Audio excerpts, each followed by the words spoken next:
Assalamualaikum warahmatullahi wabarakatuh. Halo semua, selamat datang di podcast Kumpul Lorong. Kupas materi seputar parlemen lewat obrolan singkat. Kali ini Pusaka hadir dengan bentuk baru, yakni menyajikan informasi terkait dengan kajian yang menjadi concern masyarakat atau bahkan bisa menuai pro kontra di antara masyarakat. Tak kenal maka tak sayang, saya Rohani Budi Prihatin, analis madya di Pusaka, Pusat Analisis Legislatif. Pada episode pertama podcast Kumpul Lorong hari ini, kita akan membahas topik yang sangat penting dan tentu relevan buat kita semua di kehidupan sehari-hari, yakni mengenai APBN 2025. Tentu saja, apa dampaknya APBN 2025 terkait dengan pengaruhnya kepada hajat hidup masyarakat Indonesia, terutama kelas menengah. Seperti kita ketahui, anggaran negara bukan hanya sekedar kumpulan angka, tetapi ia juga menyentuh langsung kepada aspek kehidupan kita sehari-hari. Mulai dari kebutuhan pokok kita sehari-hari, lapangan kerja, pengangguran, biaya pendidikan, biaya kesehatan, dan semua hal lain yang tercover dalam APBN. Untuk menggali lebih dalam dan membantu kita memahami dampak dari kebijakan ini, kita telah mengundang seorang narasumber yang sangat berkompeten di bidangnya. Beliau adalah Mbak Nidya Warasayekti SEMM. Beliau merupakan analis legislatif madya yang akan berbagi pandangannya mengenai tantangan dan peluang APBN 2025 bagi kita semua. Selamat pagi Mbak Nidya. Selamat pagi Mas Budi. Ketemu lagi di podcast Pusaka kita pagi hari ini. Dan kita bersama-sama berharap ya agar apa yang kita lakukan dengan APBN 2025 yang tadi kita sentuh. APBN ini menurut saya ya, mungkin nanti Mbak Nid bisa jelaskan secara umum. Tapi sebelumnya Mbak Nid, kenalkan dulu dong Mbak Nid ini siapa dan sehari-hari di mana kerjanya. Oke, saya dengan Nidya Warasayekti, saya analis ahli madya di Pusat Analisis Keparlemenan. Background pendidikan saya perbankan sama manajemen. Tadi ada yang menggelitik kata sangat kompeten. Wah, kayaknya berat banget ya. Yalah, berkompeten lah Mbak Nid. Iya, kalau menurut saya kalau dibilang sangat berkompeten, saya yakin masih banyak orang yang lebih kompeten membicarakan APBN 2025 dibandingkan saya. Cuma saya hanya ingin memberikan sedikit apa yang saya tahu. Karena kalau kita mendalami suatu ilmu, pastinya kita akan merasa bahwa kita itu sebenarnya tidak tahu apa-apa. Iya. Baik, itu perkenalan dari Mbak Nidya dan tentu saja forum kita namanya Kumpul Lorong. Kenapa Pusaka mengambil nama Kumpul Lorong? Karena memang kita biasanya kumpul di lorong kita berdiskusi dan saat ini diskusi kita angkat ke biar masyarakat luas juga mengetahui apa yang terjadi di Pusaka. Baik. Sebelum kita ngobrol lebih jauh nih Mbak, saya pengen mengetahui kira-kira APBN 2025 itu gambaran umumnya seperti apa? Ya, APBN 2025 ini merupakan APBN transisi dari pemerintahan lama ke pemerintahan yang baru, Mas Budi. Ya. Nah, di APBN 2025 ini pemerintah menetapkan menargetkan pendapatan sebesar 2.900 triliun. Namun, pemerintah juga menetapkan belanja negara itu mencapai 3.600 triliun. Nah, di situ terjadilah defisit fiskal ya di neraca APBN 2025 Indonesia. Defisit fiskalnya ini yang nanti dari mana gitu untuk menutupinya. Okay. Yeah. Nah, untuk menutupinya, saya membaca di beberapa pemberitaan terakhir konon kelas menengah ini yang sekarang menjadi backbone di APBN selama ini dalam tanda petik terdampak COVID-19. Seperti apa gambarannya Mbak Nit? Iya, sejak 2019 Indonesia itu mengalami penurunan jumlah kelas menengahnya. Nah, saat ini di 2024 kelas menengah itu merupakan 17% dari populasi Indonesia, penduduk Indonesia. Dan kelas menengah ini merupakan menjadi kontributor utama di dalam pendapatan perekonomian Indonesia. Kenapa? Karena dia itu menstimulus kelas menengah ini menstimulus pembelanjaan konsumsi dari barang dan jasa yang kemudian mau nggak mau dia akan berimplikasi kepada tuntutan untuk produktivitas seperti itu. Nah, jadi tantangannya ini di kelas menengah ini di APBN 2025 dia punya tantangan tersendiri baik bagi pemerintah maupun bagi si kelas menengah sendiri. Jadi dia ini nantinya rencananya di Januari 2025 pemerintah itu akan menetapkan PPN sebesar 12%. Ini berlaku di Januari 2025. Januari 2025. Nah, disinilah yang akan menekan kembali kelas menengah. Ya. Kenapa kelas menengah ini bisa turun? Kita melihatnya dampak dari COVID-19 di saat UMKM tidak bisa berproduksi normal, terus kemudian perusahaan besar ya, dia juga tidak bisa melakukan produktivitasnya secara business as usual mengakibatkan adanya PHK dan itu berkelanjutan sehingga menggeser adanya peluang lapangan kerja yang informal itu menyempit sedangkan lapangan kerja yang informalnya itu melebar. Jadi mau nggak mau dampaknya itu si kelas menengah ini yang tadinya memiliki pekerjaan nafkah hidupnya itu dari informal dia akan beralih menjadi informal atau menjadi ekonomi gig. Nah di situ kalau misalnya dia informal dia itu untuk jaminan sosialnya ini bagaimana? Gitu. Itu kan ada perbedaan antara formal dengan informal. Gitu. Tadi Mbak Nit ungkap soal rencana penerimaan kita hampir sekitar 3.000 triliun. Sementara rencana anggaran sekitar 3.000. Pendapatan 2.900. Iya 2.900. Sementara belanja nanti sekitar berarti kan ada lag ya. Ada defisit ya. Ada perbedaan antara pendapatan dengan pengeluaran. Bukankah ini nanti di pelebaran defisit ini akan menjadi beban lagi buat kelas menengah yang tadi Mbak Nit sebutkan kaitannya kelas menengah terdampak COVID tapi pada yang sama nanti PPN naik lagi-lagi dia akan seperti sudah jatuh terhimpit sudah jatuh tertimpa tangga lagi betul. Dalam situasi yang tidak enak dia dipaksa lagi untuk PPN naik dan lain sebagainya. Gambarannya seperti apa Mbak Nit? Di APBN 2025 yang disampaikan sama pemerintah itu memang pemerintah itu mengandalkan dari permintaan domestik. Nah, di permintaan domestik ini kan sebenarnya mengacunya ke belanjanya kelas menengah. Ya, tapi di kelas menengah ini di satu sisi dia terbebani sama PPN. Betul. Tadi.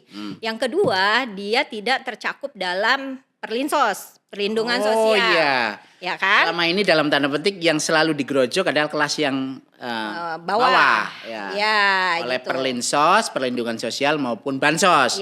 Sementara yang kelas menengah ini udah kedampak paling terasa COVID. Pada saat yang sama juga itu. Nah, seperti apa nanti? Ini solusi yang kira-kira bisa dilakukan oleh kelas menengah sendiri dalam kelompok ini. Kalau menurut saya ya, baiknya sih pemerintah yang baru nih ya, kita berharap kepada pemerintah yang baru, dia benar-benar dia kan mempunyai program-program prioritas yang saat kampanye digaungkan. ya kan? Tapi pada saat dia pada saat dia sudah menduduki menjadi pemerintahan baru ini, di pemerintahan baru, baiknya pemerintah baru ini segera melakukan pemetaan permasalahan. Oke. Dia melakukan evaluasi, kemudian dia menetapkan program prioritasnya.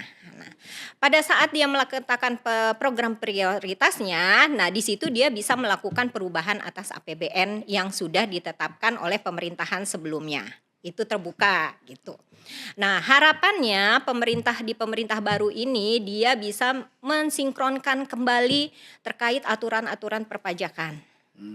Baiknya sih melihat kalau emang dia berharap kepada belanjanya kelas menengah, maka ada kebijakan-kebijakan atau peraturan yang memang mendorong untuk pengangkatan kelas menengah, maksudnya perlindungan untuk kelas menengah seperti itu.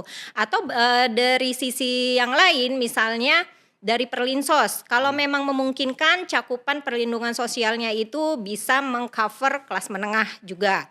Namun kalau memang secara pembiayaan APBN tidak memungkinkan, baiknya pemerintah itu juga memudahkan memenuhi kebutuhan-kebutuhan pokok yang kelas menengah ini, Mas Budi. Ya. Misalnya dari harga pangan, kualitas pendidikannya, terus kualitas kesehatannya, air, sanitasi, perumahan, itu yang perlu diperhatikan untuk tidak terlalu membebani kelas menengah gitu. Jadi karena saat ini kan si kelas menengah ini fokusnya akhirnya pada belanja kebutuhan pokoknya dia. Ya, ya bertahan kan? sehari-hari lah Ya, dalam betul. situasi yang serba sulit. Ya. Ya. Nah, dan sedangkan untuk kebutuhannya yang lainnya di luar yang pokok tersiernya itu gitu, dia akan mempertimbangkan kembali kan, karena dia harus utama memenuhi kebutuhan pokoknya ini dulu gitu. Kalau pemerintah mau mendorong, ya baiknya didorong bagaimana mempermudah itu kelas menengah, kebutuhan pokok kelas menengah. Oke. Sekarang, sementara pada saat yang sama anggaran kita lebih membebankan ke kelas menengah, apakah ada peluang bagi negara untuk melakukan hubungan perdagangan yang baik dengan luar negeri? Tapi pada saat yang sama kita juga mendapati beberapa produk kita seperti kopi, sawit itu juga tertekan kan, Mbak? Iya benar. Langkah apa yang harus pemerintah ambil agar hubungan dan perdagangan luar negeri kita neracanya jadi positif dan lebih baik. Seperti apa, Mbak? Ya, kita berharap ya di pemerintah baru ini dia lebih berani menyatakan bahwa ini loh Indonesia gitu. Indonesia itu memang ada dan memang berkemampuan karena kita memiliki sumber daya yang besar, sumber daya manusianya, ya kan? Jumlah usia produktif kita besar, ya kan? Bonus demografi. Kemudian kita memiliki sumber daya alam yang banyak. Ya. Nah, disitulah pemerintah harus bisa meyakinkan negara-negara luar bahwa kita ini memang negara yang bisa dianggap istilahnya secara ekonomi gitu. Nah, saya berharap sih ya di pemerintah yang baru ini itu bisa lebih menjalin perdagangan dengan luar negeri. Terutama terkait dengan penjualan produk-produk unggulan kita. Ya, betul. Terus kemudian pemerintah juga harus sekarang lebih memperhatikan, seperti contoh ya Mas Budi, kita kemarin sempat penelitian baru tentang ekosistem ekonomi haji ya Mas Budi ya. Iya. Kita tahu sendiri bahwa dana haji itu besar sekali dengan waiting list yang sampai puluhan tahun mengendap dananya seperti itu, dan hanya dikelola melalui SBN ya, disalurkan melalui SBN. Sangat konservatif lah. Nah, ya betul. Nah, kita berharap dana-dana yang seperti itu bisa dikembangkan sebagai motor ekonomi sektor real. Sedangkan Mas Budi apalagi pernah menjadi pengawas haji ya. Nah, di situ Mas Budi tahu lah kita jemaah haji Indonesia yang mayoritas di dunia, tapi makannya itu sumbernya dari Thailand, berasnya dari Thailand ya kan. Padahal kita juga memiliki bahan makanan yang memang bisa digunakan untuk jamaah haji kita sendiri di sana seperti itu. Nah, mungkin perdagangan seperti itu yang bisa dilakukan. Dan kalau misalnya dari apa ya, dari pakaian, terus udah gitu dari sepatu, dari pokoknya banyak lah yang kebutuhan dari haji itu. Nah, itu bisa dipenuhi memang dikembangkan tekstilnya oleh Indonesia. Nah, itu bisa mengembangkan perekonomian kita dan pasti baliknya ke masyarakat lagi. Ya. Jumlah jamaah haji kita itu hampir 1 juta plus umroh ya. Betul. Tahun. Itu perputaran ekonomi kita hubungannya dengan Arab Saudi. Yap. Andai kita itu bekerja sama tadi, kenapa saya picu dengan peluang hubungan kita dengan negara-negara yang bisa memperkuat ekonomi kita dan memperbaiki postur APBN kita semakin kuat. Itu kan sebenarnya tidak hanya dengan Arab Saudi ya. Iya, betul. Ada beberapa hal lain, Mama. Pada produk kopi, tadi haji, umroh, bahkan penerbangan haji kalau 1 juta penerbangan ke Arab Saudi saja saya membayangkan itu ekonomi yang sangat besar sebenarnya. Benar. Di sana. Benar. Itu artinya kalau kita itu membuat hubungan yang baik dengan beberapa negara yang punya potensi membangun sistem ekonomi yang bagus, ekosistem ekonomi yang bagus, tentu ada peluang memperbaiki APBN kita kan. Iya, betul. Belum dana dari zakat, Basnas. Nah, ya kan, itu kan benar-benar bisa dikelola ke dalam sektor real ya, untuk sektor real dan itu akan bisa dikembalikan kemanfaatannya itu ke umat. Oke. Baik. Tampaknya memang kelas menengah ini di Indonesia menghadapi masa-masa yang paling berat ya. Pada yang sama apalagi tadi tahun depan PPN 15%. 12%. Sementara keuangan APBN kita defisit. Kalau nanti memang di 2025 tantangannya itu lebih berat terdampak kepada kelas menengah, apa yang perlu dilakukan oleh kelas menengah beradaptasi dengan lingkungan yang menurut kita belum baik-baik aja nih ekonominya, Mbak Nit? Pertama yang bisa dilakukan masyarakat kelas menengah ini yaitu melakukan diversifikasi penghasilannya, pendapatannya. Artinya harus kreatif? Ya, jadi rumah tangga itu harus kreatif menciptakan lahan usaha baru. Misalnya seperti itu, atau mengupayakan usaha-usaha yang bisa memberikan pendapatan bagi rumah tangga itu. Yang kedua ya tentunya dia berusaha harus menggunakan fasilitas yang telah disediakan oleh pemerintah ya kan, dari segi transportasi publik ya. Ya betul, manfaatkanlah transportasi publik yang sudah disiapkan oleh pemerintah. Akan gunakan mobil pribadi. Nah apalagi biaya tol naik terus kan, pastinya berdampak lagi kan. Nah BBM naik juga ya, berdampak lagi. Nah diupayakan penggunaan transportasi publik. Itu sangat banyak manfaatnya. Dan ya dari segi pendidikan tentunya kita menikmati ya pendidikan ya yang disiapkan sama pemerintah. Itu sih. Ya, pada saat yang sama pemerintah pengen memfeeding kelas menengah, tapi pada saat yang sama tentu saja anggarannya yang tadi, defisit yang tadi itu kan jadi melebar. Nah, kira-kira negara memberikan solusi terhadap defisit anggarannya. Pada yang sama kepengen servis yang sebaik-baiknya kepada seluruh kelompok masyarakat. Bansos, perlinsos kasih ke kelompok yang menengah, kelompok yang bawah. Kelompok yang menengah menjaga seperti transportasi publik dan lain-lain. Nah sekarang defisit melebar. Jika melebar apa yang perlu dilakukan oleh pemerintah? Jika nanti di tahun 2025 ini defisit sampai sekitar 600-an triliun itu. Iya. Nah, untuk APBN 2025 memang ada defisit anggaran ya, Mas Budi, sekitar 2,5%. Nah, di sini tuntutannya dari mana tuh penutupannya? Ya mau nggak mau pemerintah emang mengalokasikannya dari hutang. Jadi hutang lagi. Utang lagi. Yang pertama ya utang dari SBN, ya kan? Oh, Iya, melalui SBN. Yang kedua dari luar negeri, kemudian dari domestik, ya kan? Nah, terus udah gitu sebenarnya pemerintah tuh harus menyadari ya, maksudnya kalau berpijak dari utang lagi ada konsekuensinya kan.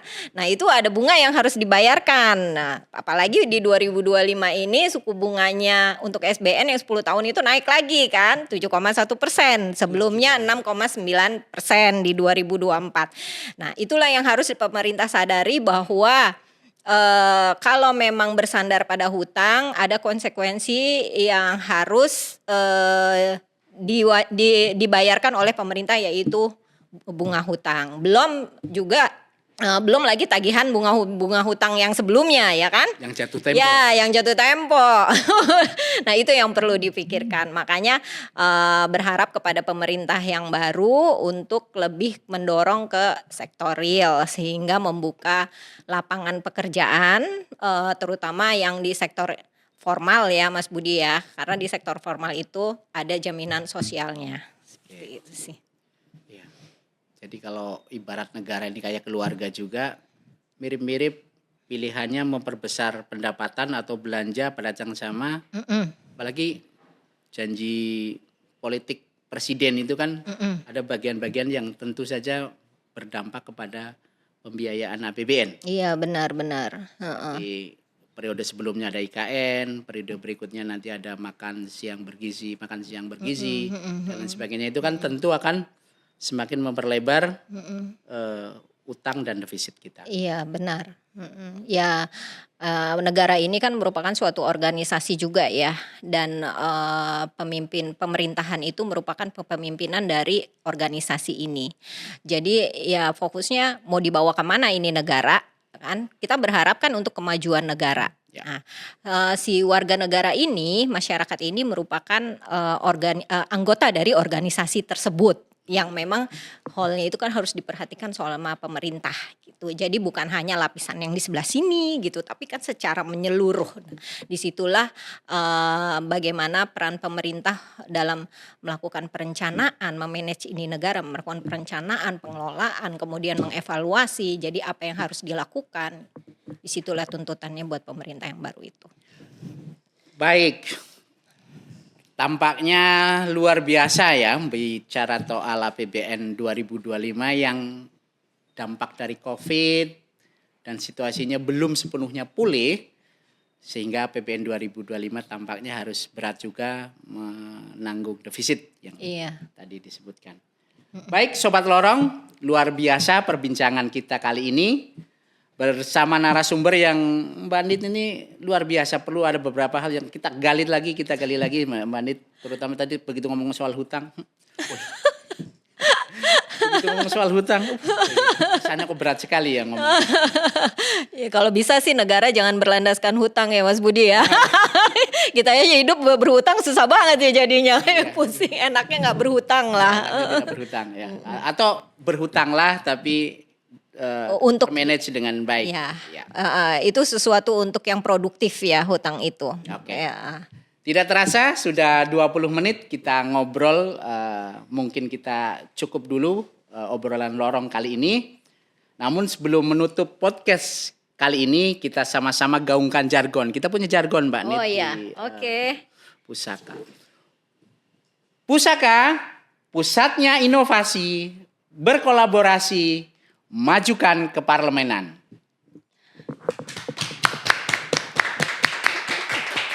Oh ya, jangan lupa Sobat Lorong untuk share, like, comment, and subscribe. Sampai jumpa di episode selanjutnya. Terima kasih. Caur banget kan?